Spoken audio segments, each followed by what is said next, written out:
Hello students, how are you? Topic of the day is RSI, Relative Strength Index. What's RSI? The Relative Strength Index was developed by J. Willis Wilder and published in a 1978 book, New Concepts in Technical Trading Systems. It has become one of the most popular oscillator. इस talk में कौन से topics cover करेंगे? Are overbought oversold conditions, up trend and down trend, divergence and reversals. ये सारे topics को discussion करने के लिए कुछ केस स्टडीज ली जाएंगी। सबसे पहले एक केस स्टडी आज लेंगे जिसके अंदर एक कॉन्सेप्ट को प्रूव करने की कोशिश करेंगे और एक कॉन्सेप्ट आपके लिए प्रश्न के रूप में छोड़ना चाहूंगा जिसके आप मुझे आंसर दें और बताएं कि वो कितना सक्सेसफुली काम करता है। सबसे पहले we start with what is the mathematical formula of RSI. RSI is equal to 100 minus 100 upon 1 plus average gain divided by average loss. That's the mathematical formula. Suppose now, before that we start any example also, the period we take is 14. RSI बहुत सारे लोग experiment करते हैं 7 का period लेके या 5 का period लेके या 21 का पीरियड लेके। मैं उन सबको सजेस्ट करूंगा you can try that, but most appropriate period is 14। 14 का पीरियड ही आप रखें, 14 दिन, 14 घंटे या 14 वीक, उसी के ऊपर आप ट्राई करें, you will get very good results. And suppose 14 का पीरियड हमने लिया है और 7 दिन मार्केट ऊपर रहा और 7 दिन मार्केट नीचे रहा, तो हमारा आरएसआई क्या होगा? 50। RSI will be 50। नाउ उन 7 दिनों में वो कितने परसेंट अधिक बढ़ा है और कितने परसेंट गिरा है, that is also going to drive the value of RSI. एक एग्जाम्पल ले लेते हैं। मान लीजिए निफ्टी या कोई स्टॉक 8 दिन तक ऊपर गया और ऊपर गया एवरेज 1% से, एंड वो नीचे गया 6 दिन तक एवरेज 0.7% से, तो what will be the value of RSI?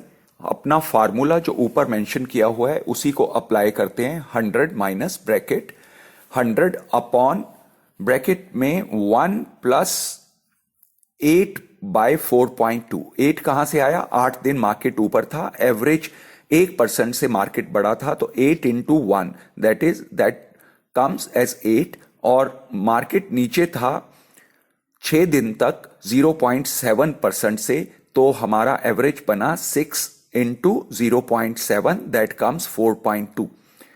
Bracket close is equal to 65.57।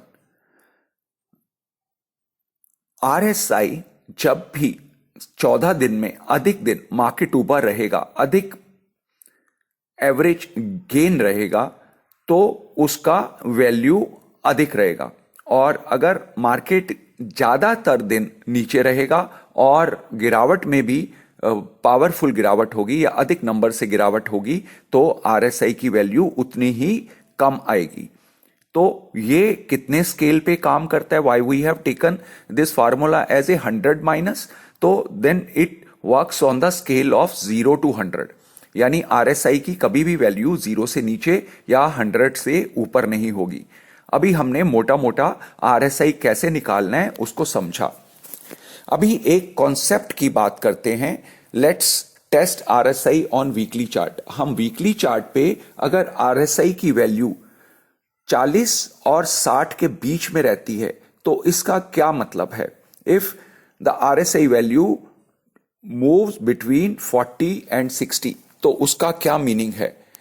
आप देखें, ये चार्ट निफ्टी का है। 28/10/2018 से लेकर आज तक वीकली चार्ट पर आरएसआई 40 और 60 के बीच में ही रोटेट कर रहा है। तो ऊपर जो प्राइस आप देखें 28/10/2018 से आज तक जो भी प्राइस मूवमेंट है वो बिल्कुल एक नैरो रेंज में है। एक कैंडल में बाजार 200-300 पॉइंट की तेजी लेता है, अगली कैंडल में 200-300 पॉइंट की गिरावट आ जाती है। 50 पॉइंट बढ़ता है तो 50 पॉइंट गिर जाता है। जो ऊपर फॉर्मेशन प्राइस की बनी है, that is like the keys of piano. Piano के जो की होती हैं, उस तरह का फॉर्मेशन इस चार्ट पे बना है। उसके लिए मेन रिस्पॉन्सिबल या उसको कॉम्प्लीमेंट कौन कर रहा है? आरएसआई की वैल्यू। आरएसआई की वैल्यू जब भी 40 और 60 के बीच में है तो प्राइस एक रेंज में लगेगा, ना बहुत बड़ी तेजी आएगी ना बहुत बड़ी मंदी आएगी। मार्केट एक साइड वेज मूवमेंट को ही पकड़ के चलता है। अब आपको यही एक बड़े टाइम फ्रेम पर मैं दिखाने की कोशिश करता हूं। This is a time frame from 2011 से लेकर 2014 तक। आप देखें 26/10/2011 से लेकर 26/8/2012 तक आरएसआई की वैल्यू 40 और 60 के बीच में रही, तो ऊपर प्राइस भी एक रेंज में ही मूव करता रहा और एक रेंज में ही 300-400 पॉइंट की मूवमेंट के अंदर ही प्राइस मूव करता रहा। जब 26/8/2012 के बाद 26/8/2012 के बाद आरएसआई की वैल्यू 60 के ऊपर निकली तो प्राइस भी अपने ऊंचे स्तर पर आया, और लेकिन अधिक देर तक आरएसआई 60 के ऊपर नहीं टिक पाया। 17 फेब 2013 को ऑलमोस्ट 5-6 महीने बाद आरएसआई दोबारा फिर 40 और 60 की रेंज में आ गया। ऊपर प्राइस भी 17/2/2013 से लेकर 2 मार्च 2014 तक एक प्राइस बैंड के बीच में ही ट्रेवल किया। यह प्राइस बैंड की कीमत ऑलमोस्ट 700 पॉइंट थी। 700 पॉइंट ऊपर नीचे प्राइस का मूवमेंट रहा, और लेकिन फर्क केवल इतना है, जब 26 अगस्त 2012 तक वो एक नीचे की रेंज में था, और जब आरएसआई की वैल्यू 60 के ऊपर आई तो उसने ऊपर की एक रेंज पकड़ी, और उस ऊपर की रेंज में जो पहले 5521 हमारा रेजिस्टेंस लेवल था, वही हमारा सपोर्ट लेवल बन गया। और ऊपर रेजिस्टेंस कंटिन्यूसली उसने 6290 6300 के आसपास रेजिस्टेंस दी। और जैसे ही 2 मार्च 2014 को आरएसआई ने 60 की वैल्यू से ऊपर ट्रेड करना शुरू किया, प्राइस ने भी एक अच्छी रैली दिखा दी। इस चार्ट से देखकर एक बात हम लोग प्रूव कर सकते हैं कि मार्केट में अगर 200, 400, 500, 600 पॉइंट की मूवमेंट ऊपर आई है तो 200, 400, 500, 600 पॉइंट की मार्केट में नीचे की भी मूवमेंट आ जाती है, अगर आरएसआई 40 और 60 के बीच में ट्रेवल करता है। जब भी वो 40 के पास आता है तो वो बाइंग अपॉर्चुनिटी है, 60 के पास आता है तो वो एक सेलिंग अपॉर्चुनिटी है, विद द स्टॉप लॉस कि आरएसआई की वैल्यू 40 के नीचे ना चली जाए और नीचे जाकर ट्रेड ना करने लगे, और 60 के ऊपर ना चली जाए, 60 के ऊपर जाकर ट्रेड ना करने लग जाए। तो अब आप देखें 2 मार्च 2014 को 60 की वैल्यू को ब्रीच किया, और उसके बाद काफी लंबे समय तक आरएसआई ने 60 के ऊपर की वैल्यू से मेंटेन करके रखा। 60 उसके लिए अभी सपोर्ट लेवल बन गया, और उसके ऊपर ही आरएसआई की वैल्यू ट्रेवल करती रही, और उतने में जो प्राइस है उसने बहुत ही स्ट्रांग एक रैली भी दिखाई हमको। ये तो हमारी समझ में आया कि जब 40 और 60 के बीच में वीकली चार्ट के ऊपर आरएसआई ट्रेवल करता है तो स्टॉक प्राइस भी या इंडाइसिस प्राइस भी एक, या कॉमोडिटी प्राइस भी एक रेंज में मूवमेंट करता है। लेकिन जब ब्रेकआउट होता है आरएसआई का 60 के ऊपर या 40 के ऊपर, तब एक स्ट्रॉन्ग ट्रेंड इमर्ज होता है, और स्पेशली जब हम 60 के ऊपर जाते हैं तो एक स्ट्रॉन्ग बुल मूवमेंट दिखाई देती है। ये दिखाई देती है, इस चार्ट पर दिखाई दे रही है। ये हर बार दिखाई देती है या नहीं, इसके लिए मैं आपके पास एक प्रश्न छोड़ के जा रहा हूं। Question is what happens when RSI move above 60? Does price is triggered by momentum and starts moving up?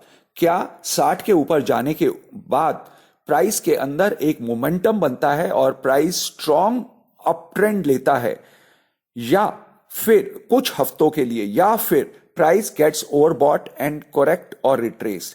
क्या 60 के ऊपर जाने पर, और that is a overbought zone जहां पर करेक्शन के लिए प्राइस तैयार होता है और उसके बाद वो रिट्रेस कर जाता है, वहां से दोबारा गिरावट ले लेता है।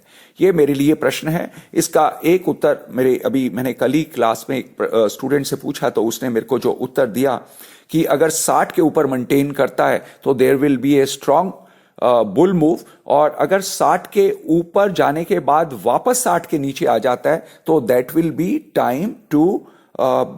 Time of correction. तो वहां से प्राइस के नीचे गिरने की पॉसिबिलिटीज बन जाती हैं। पर एक चार्ट से देखकर हम ये निर्णय नहीं ले रहे।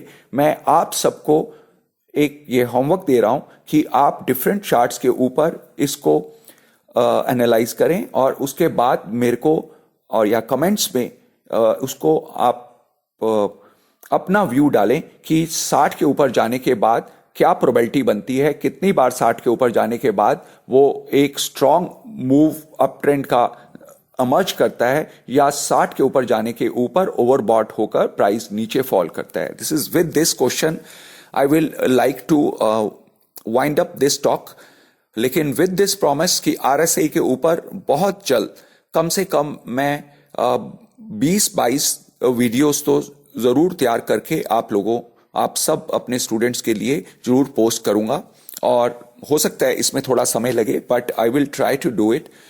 तब तक आप जो ये होमवर्क है उसको आप करें, अलग अलग चार्ट्स पे एनालिसिस करें। तो क्या इसके ऊपर अगर हम ट्रेडिंग स्ट्रेटेजी बनाकर और with A proper stop loss, क्या हम लोग ऊपर का टारगेट भी निकाल सकते हैं या नहीं? ये मोमेंटम कब तक कंटिन्यू रहता है, कितना समय उसने 40 और 60 के बीच में बताया, यानी कंसोलिडेशन पीरियड में बताया। उसके बाद ब्रेकआउट अगर हुआ है तो कितने समय के लिए और कितने प्राइस तक ये मूवमेंट दे सकता है, ये क्या संभावनाएं हैं, इस सब के लिए आप होमवर्क करें और मेरे को रिपोर्ट करें।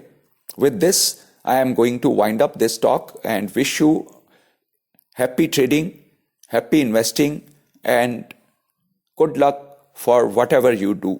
Be happy.